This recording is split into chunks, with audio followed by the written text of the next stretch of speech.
Bonjour, c'est Ursula encore. On est le 25 août 2019. Alors, je viens sonner la trompette aujourd'hui encore. Et je viens vraiment nous encourager à continuer notre marche vraiment d'intimité avec notre Seigneur Jésus. Amen. Parce que ce n'est que dans l'intimité qu'on peut demeurer vraiment proche et nous détourner du monde et de ses valeurs. Amen. Quand on aime quelqu'un, on veut lui plaire en tout temps, n'est-ce pas? Et on ne veut pas qu'il soit offensé. On fait tout pour ne pas lui faire de la peine. Alors, notre intimité avec Jésus-Christ va nous conduire là, à avoir une certaine discipline, une aversion pour les choses que Jésus-Christ déteste et un amour pour ce que Jésus-Christ aime. Amen. Je viens vraiment nous encourager à tout faire pour être très intime au Seigneur. Amen. Alors aujourd'hui, je viens parler de, c'est celui qui vaincra qui aura les récompenses du Seigneur. Amen. Alors en tant qu'enfant de Dieu, on passe le temps à dire que, bon, on est chrétien, on est sauvé, et puis bon, c'est ça, il faut confesser. Parce que la bouche dit que c'est en confessant de la bouche qu'on parvient au salut. Donc, la confession est une bonne chose. Parce que si tu ne confesses pas, tu ne parviendras pas à ce salut. Pourquoi est-ce que c'est en confessant qu'on parvient au salut?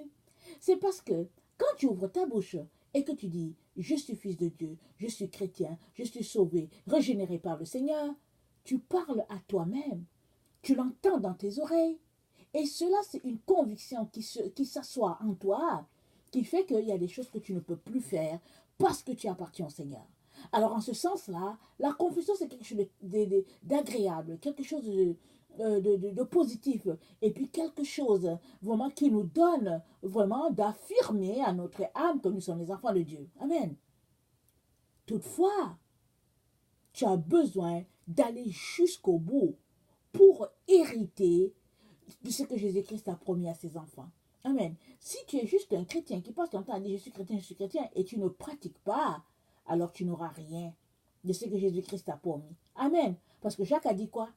Il a dit, ne vous bornez pas à écouter la parole, mais mettez-la en pratique. Je pense que ça c'est dans Jacques 4, si j'ai bonne mémoire. Amen. Il dit, ne vous bornez pas à écouter la parole, mais mettez-la en pratique. De telle sorte que c'est en pratiquant que on acquiert de l'habilité et on assoit notre conviction, notre foi avec le Seigneur Jésus. Amen. Attends, est-ce que j'ai dit, on dirait que c'est le verset, peut-être c'est le verset 1, je ne me rappelle plus, mais c'est dans Jacques. Alors, il est donc important que nous puissions ouvrir notre bouche pour confesser. Alors, c'est Jacques 1. Ça dit, le verset 21, c'est pourquoi, rejetant toute souillure et tout excès de malice, recevez avec douceur la parole qui a été plantée en vous et qui peut sauver vos âmes. Mettez en pratique la parole et ne vous bornez pas à l'écouter, en vous trompant vous-même par le faux raisonnement. Amen. Si on écoute uniquement la parole et qu'on ne la met pas en pratique, la Bible nous dit, on se trompe par le faux raisonnement. On se dit qu'on est enfant de Dieu alors que dans le fond, on ne l'est pas du tout. Parce que l'enfant de Dieu, c'est celui-là qui met en pratique la parole. C'est celui-là qui, une fois va écouter un verset, se met à l'appliquer à sa propre vie. C'est comme ça que tu vas intégrer les choses. Amen. Alors, la Bible nous dit que c'est celui qui vaincra qui aura les récompenses du Seigneur. Alors, on va passer en revue toutes ces parties où Jésus-Christ parle de vaincre, de vaincre, de vaincre. Mais avant cela, Hébreux 10, le verset 36 nous dit « Car vous avez besoin de persévérance, afin qu'après avoir accompli la volonté de Dieu, vous obteniez ce qui vous est promis. Encore un peu de temps, celui qui doit venir viendra et il ne tardera pas. » Amen. Nous avons tous besoin de persévérance pour obtenir ce qui nous a été promis. Amen. Et quand on parle de persévérance, c'est parce qu'il y a la souffrance. Amen. La persévérance est liée à tout cela qui souffre. Alors quand quelqu'un souffre, à un moment donné, il a juste besoin de laisser aller. Il veut juste lâcher. Il dit, j'en ai assez. Mais une telle personne a besoin de persévérance afin d'arriver au bout. Parce que c'est là que se trouve la récompense. Amen. Alors ton bout, ça peut être 40 ans sur la terre. Le bout de quelqu'un d'autre, ça peut être que c'est 100 ans sur la terre. Et le bout de notre génération, il se pourrait que ce soit 10, 20, je veux dire 10 ans pour certains, parce que Jésus-Christ va venir vraiment sauver tout cela qui lui appartient. Tous ceux en qui il se voit là, il va les sauver. Amen. Et nous sommes la génération vraiment par qui ces choses vont se passer. Il est donc important que nous puissions être prêts, ancrés dans ce que nous croyons, marchant de progrès en progrès, de gloire en gloire, mettant la parole en pratique. Amen. Alors, j'aimerais qu'on regarde les endroits où on parle de persévérance. Alors, Apocalypse 2, le verset 7, attire notre attention sur quelque chose de très très important. Apocalypse 2, le verset 7, c'est dit que celui qui a des oreilles entende ce que l'Esprit dit aux églises. À celui qui vaincra, je donnerai à manger de l'arbre de vie qui est dans le paradis de Dieu. À celui qui vaincra. Mais vaincre quoi? Alors vaincre le péché. Alors vaincre la vie de ce monde. À celui qui vaincra, je donnerai l'arbre de vie. Alors l'arbre de vie est pour les vainqueurs. Amen. On a déjà fait une vidéo dans laquelle le Seigneur nous disait qu'on peut déjà consommer l'arbre de vie étant dans notre chair. Amen. Sans que ce corps-là soit glorifié, on peut déjà consommer l'arbre de vie. Alors, donc ici le Seigneur est en train de parler de l'arbre de vie dans une autre dimension. Parce que consommer l'arbre de vie étant dans notre corps mortel veut tout simplement dire que le Seigneur nous donne d'avoir accès aux choses, aux repas fins, les choses spirituelles d'un autre degré. Amen. Il nous donne une autre connaissance. Et ça, c'est pour les vainqueurs. Alors si tu passes ta vie pour vaincre, tu passes ta vie pour gagner tes combats, de victoire en victoire, à un moment donné, le Seigneur va te dire, voici l'arbre de vie, il est temps que tu le consommes. Et c'est pour tout le monde. Il n'y a pas juste une classe qui peut consommer l'arbre de vie, étant encore dans le corps mortel. C'est tous ceux-là qui veulent. Et je viens t'encourager à bien le vouloir. Amen. Apocalypse 2, le verset 1. Ça c'est à l'église de Smyrne. Alors Jésus-Christ dit que celui qui a des oreilles entende ce que l'église dit aux églises. L'Esprit dit aux églises, pardon. Celui qui vaincra n'aura pas à souffrir la seconde mort. Amen. Il y a une seconde mort. La première mort, vous savez, elle n'a pas d'effet pour les enfants de Dieu. Amen. Parce que Jésus-Christ a dit, vivant ou mort, ça ne change rien. Quand tu es en Christ, ça n'a pas d'importance. Mais ceux-là qui n'ont pas le Seigneur, une fois que la personne meurt, c'est fini. C'est fini. Ils n'ont plus aucun espoir de revoir la personne. Mais pour nous, les enfants de Dieu, on espère qu'on va revoir la personne quand la personne meurt dans le Seigneur. Et ici, le verset nous dit que celui qui vaincra n'aura pas à souffrir la seconde mort. Et c'est quoi la seconde mort? La seconde mort, c'est tout simplement quand tu es séparé indéfiniment de Dieu. Quand tu es coupé de la présence divine. Ça, c'est vraiment une mort atroce. Amen. Parce que Dieu est celui qui nous a créés. Et si pour le moment on nous appelle des êtres vivants, c'est parce que le souffle de vie de Dieu est en nous. Alors imaginez qu'on n'ait plus accès à cela. Imaginez d'être séparé de cette présence divine-là. Alors c'est quelque chose de déchirant. Alors Jésus-Christ dit, celui qui vaincra, celui qui mènera une vie vraiment de victoire sur le péché, Jésus-Christ lui dit, il n'aura pas à vivre la seconde mort. Et je nous le souhaite tous. Amen. Alors, le troisième exemple que Jésus-Christ donne, c'est dans Apocalypse 2, le verset 17. Alors, ça dit que celui qui a des oreilles entende ce que l'Esprit dit aux églises. À celui qui vaincra, je donnerai de la manne cachée, et je lui donnerai un caillou blanc, et sur ce caillou est écrit un nom nouveau que personne ne connaît si ce n'est celui qui le reçoit. Amen. Il dit, je donnerai de la manne cachée.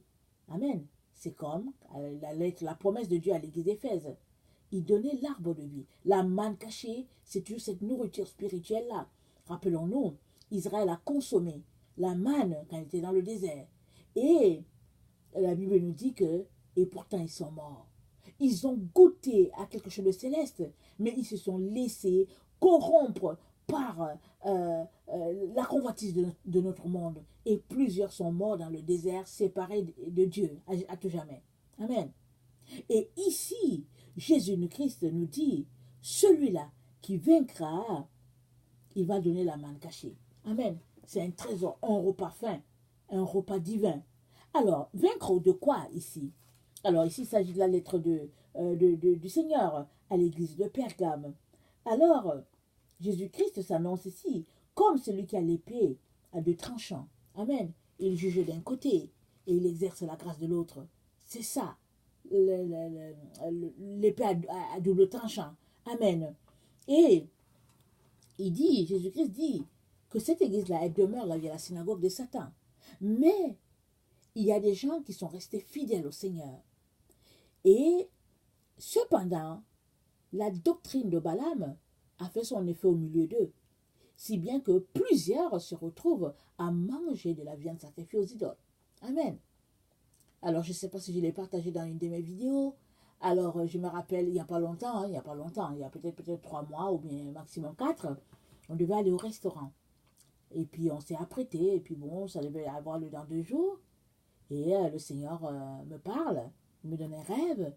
Et après, il me dit, je ne veux plus vous voir dans ces restaurants-là. Parce que là-dedans, la nourriture est sacrifiée aux démons. C'est sacrifié. Vraiment, il y a des viandes sacrifiées là-bas. Je ne veux plus jamais vous voir dans ça. Jamais, jamais. Vous ne savez pas ce qui s'y passe. Mais moi, l'Éternel, je sais cela. Amen. Et Dieu a en horreur, vraiment, que ses enfants se retrouvent à consommer de la saleté. Combien de tonnes de saleté consommons-nous par semaine, surtout pour nous qui travaillons à l'extérieur? Combien de tonnes, vraiment, de saleté ingurgitons-nous? Dieu seul sait.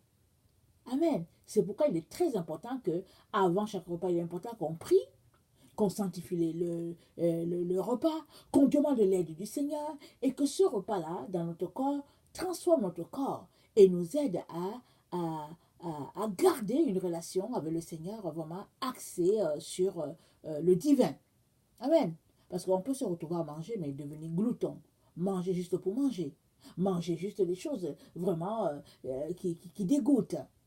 Mais le Seigneur dit à la personne qui va laisser de côté les viandes sacrifiées aux idoles, qui va laisser de côté toutes ces pratiques démoniaques, le Seigneur dit à cette personne-là qu'il va lui donner de la manne cachée. Donc, vaincre, c'est un élément important dans le langage de Jésus. Dans la théologie de Jésus, c'est très important. Mais quand on s'arrête au milieu des chrétiens, quand on regarde, on a tout simplement l'impression que bon, on n'a pas besoin de faire grand-chose. Jésus-Christ a tout fait pour nous, alors c'est pas grave, il va venir nous prendre. Mais arrêtons de nous tromper. Arrêtons de nous leurrer. Qu'est-ce que Jacques a dit? Il dit, mettez la parole en pratique. Et ne vous trompez pas par de faux raisonnements.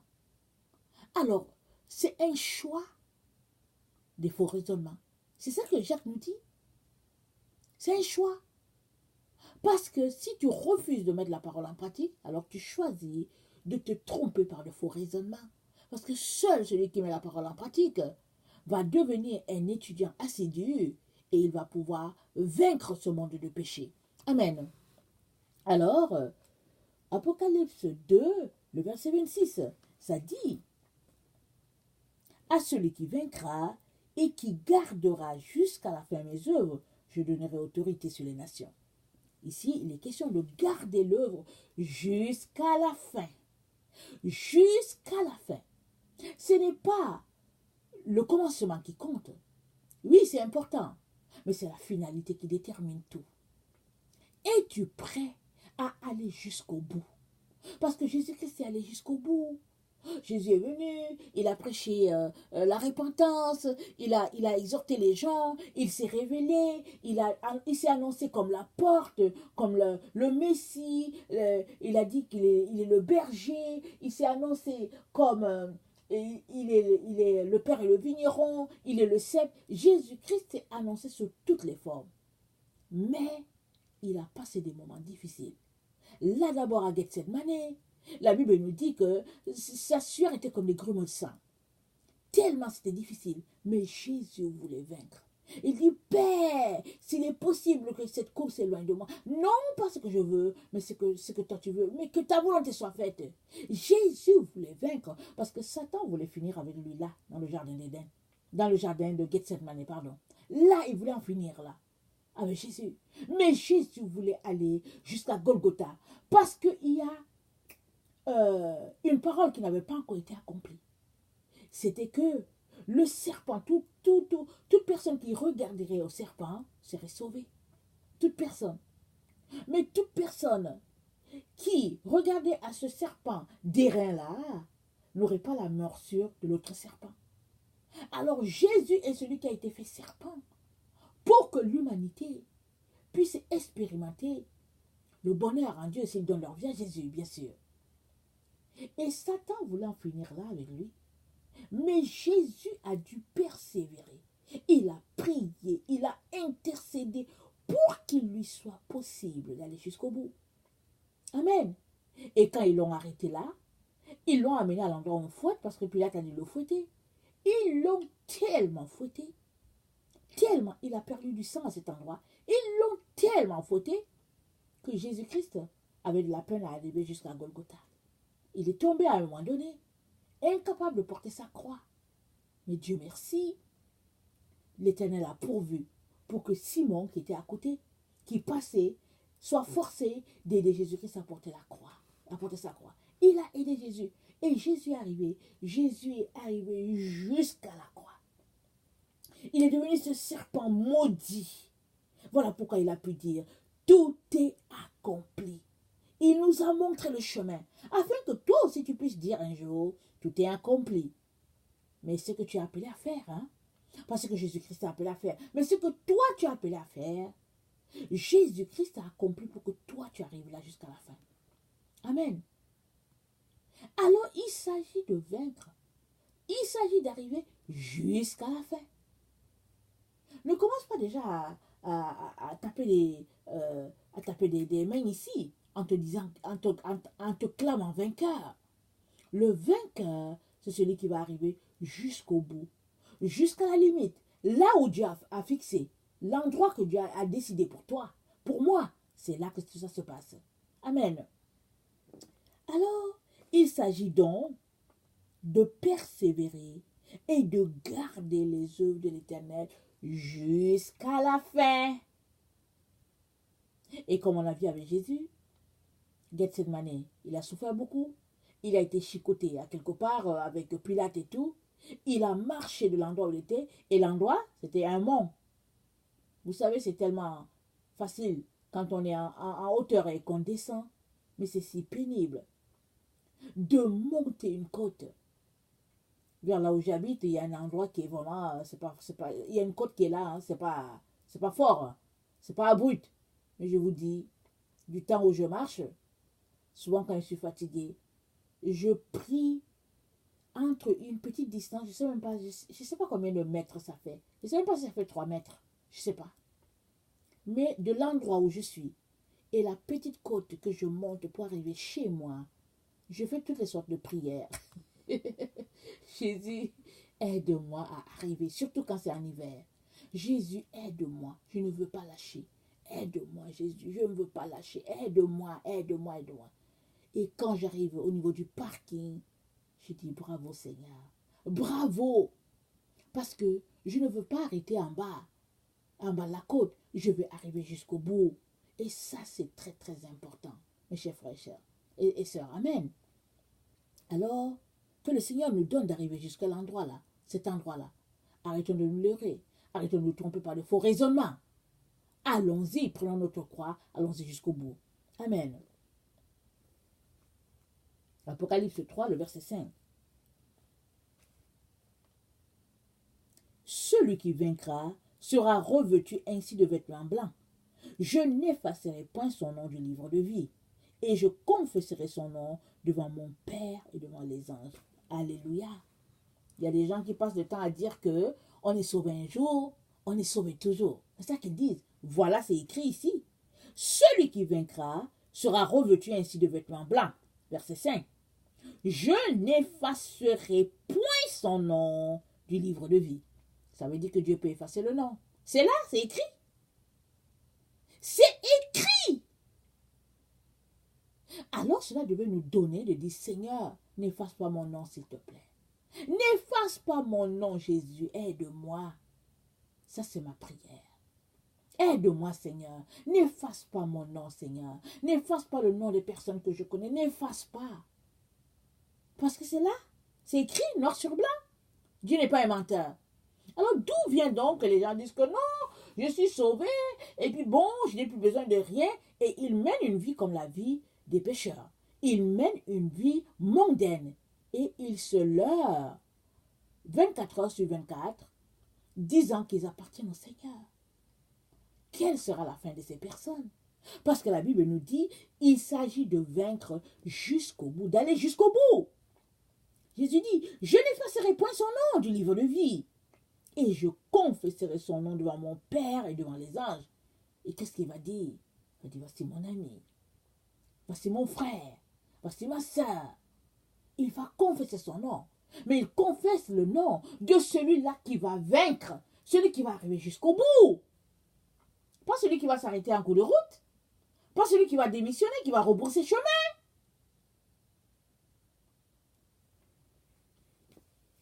Apocalypse 3, le verset 12.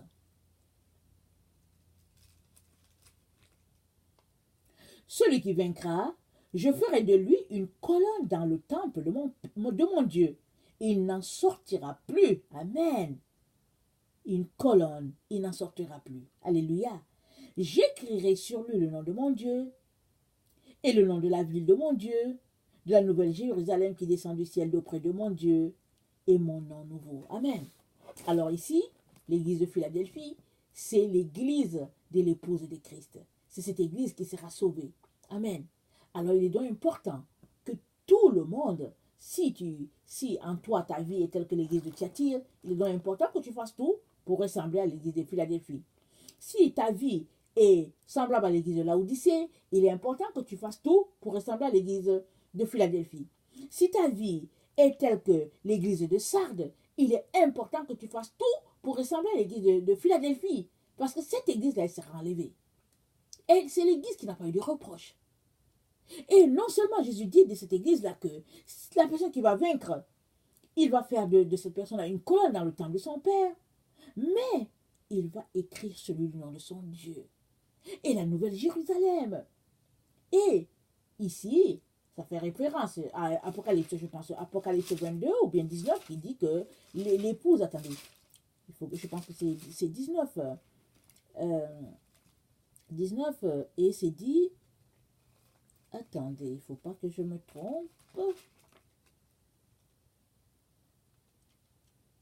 Voilà, Apocalypse 19, le verset 6 dit, et j'ai entendu comme une voix d'une foule nombreuse, comme un bruit de grosses eaux, comme un bruit de fort tonnerre, disant, Alléluia, car le Seigneur notre Dieu Tout-Puissant est entré dans son règne. Réjouissons-nous et soyons dans l'allégresse, et donnons-lui gloire, car les noces de l'agneau sont venues et son épouse s'est préparée. Amen. Alors le verset,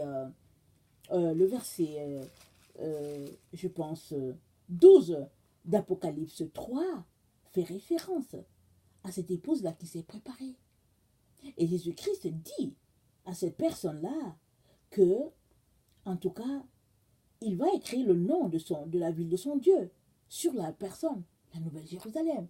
Ça veut dire que la personne qui va vaincre, qui va réussir à se hisser au niveau de l'église de Philadelphie, va être citoyenne de la Nouvelle Jérusalem. Amen. Mais il faut vaincre. Mais si tu passes ta vie dans le péché, à te vautrer dans les mondanités, à aimer le monde plus que Dieu, comment est-ce que tu vas arriver? Comment vas-tu faire partie de la Nouvelle Jérusalem? Il est donc important que tu changes ta conception ou ta compréhension des paroles de Jésus et que tu t'accroches à la vérité selon Jésus-Christ. Amen.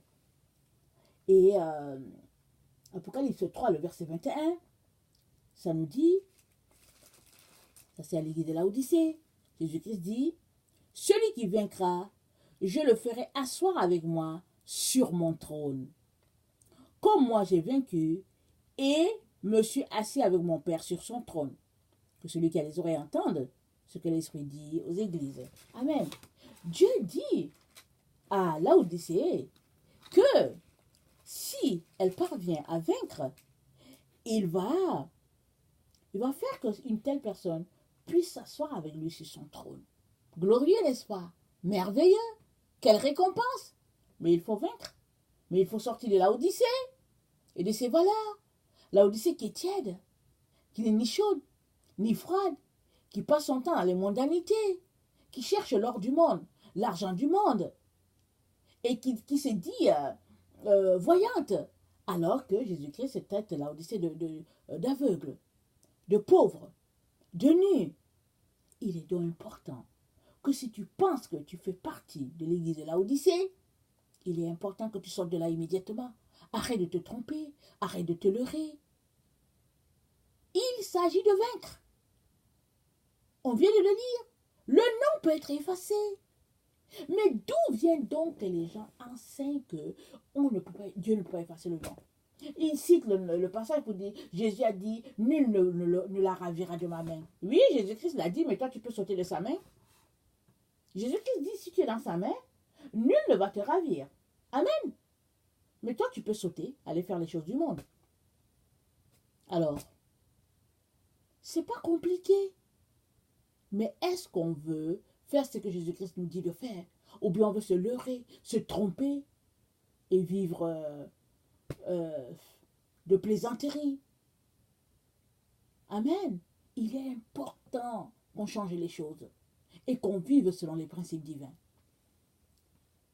Alors, Romains 2, le verset 7, nous dit ceci. Romains 2, verset 7.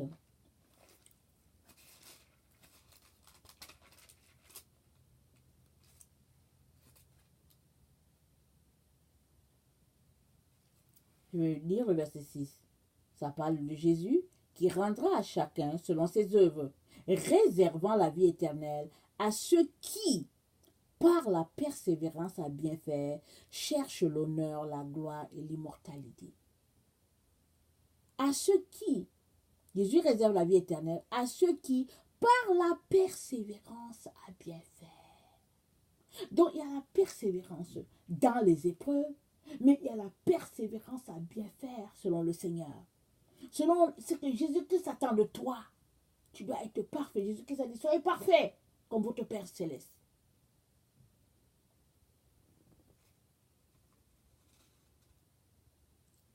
Et Hébreux 10, attendez, est-ce que c'est Hébreux 10? Hébreux 12, pardon. Hébreux 12, le verset 1. Hébreux 12, le verset 1. Nous donc aussi, puisque nous sommes environnés d'une si grande nuée de témoins, rejetons tout fardeau et le péché qui nous enveloppe si facilement, et courons avec persévérance dans la carrière qui nous est ouverte. Courons avec persévérance. La persévérance sous-entend être victorieux. Il faut vaincre. C'est un combat. Jésus-Christ nous a sauvés. C'est lui qui l'a fait. C'est pas toi. Il a payé pour que toi tu sois sauvé. Amen. Maintenant, beaucoup disent que c'est gratuit, mais c'est pas gratuit. Ce n'est pas gratuit. Je suis désolée de te décevoir. Jésus a donné de sa vie pour que toi, en retour, tu lui donnes de ta vie. Mais est-ce que c'est gratuit ça? C'est pas gratuit? Parce que si c'était gratuit, alors pourquoi tu lui donnes pas ta vie? Si c'était gratuit, pourquoi est-ce que tu fais moitié-moitié? Pourquoi tu fais un pas dans le monde et puis un pas avec Jésus? C'est parce que c'est pas gratuit. Alors arrêtons de dire que le salut est gratuit. C'est pas gratuit. Jésus est mort. Il a donné de sa vie à quiconque veut, pour qu'en retour, nous lui donnons notre vie. Amen. Alors, lisons les Écritures et demandons au Seigneur de nous aider à lui donner notre vie complètement. Pas à moitié, pas au quart, pas à 75%. Complètement. Complètement. Et c'est comme ça que tu pourras persévérer dans la carrière que Dieu t'a réservée. Puisque tu as tout rejeté, tous les fardeaux, alors tu peux persévérer. Je ne sais pas si vous avez vu les gens courir. Regardez-les courir. C'est incroyable. Le focus. Regardez le mouvement des mains. Comment ils vont. Ils fendent de l'air. Et ils s'en vont parce qu'il faut gagner. Alors si tu vois quelqu'un qui court, les bras entre la poitrine, comme souvent les femmes aiment faire, parce que bon, souvent peut-être que c'est compliqué, ils ne vont pas aller loin. Mais quand tu vois les gens qui, en tout cas, qui vraiment fendent de l'air et courent, tu regardes, tu dis waouh. Et Jésus-Christ nous appelle à une telle persévérance. Si, du moins, nous voulons nous retrouver à bénéficier de ce que Jésus-Christ nous a promis. Alors, je vais terminer en lisant Hébreux 12, le verset 36, Hébreux 10, le verset 36 qu'on a lu au début. Car vous avez besoin de persévérance afin qu'après avoir accompli la volonté de Dieu, vous obteniez ce qui vous est promis. Encore un peu de temps, celui qui doit venir viendra et il ne tardera pas. Amen. Que le Seigneur bénisse sa parole. Je vous aime beaucoup et Dieu est davantage. Soyez bénis. Merci.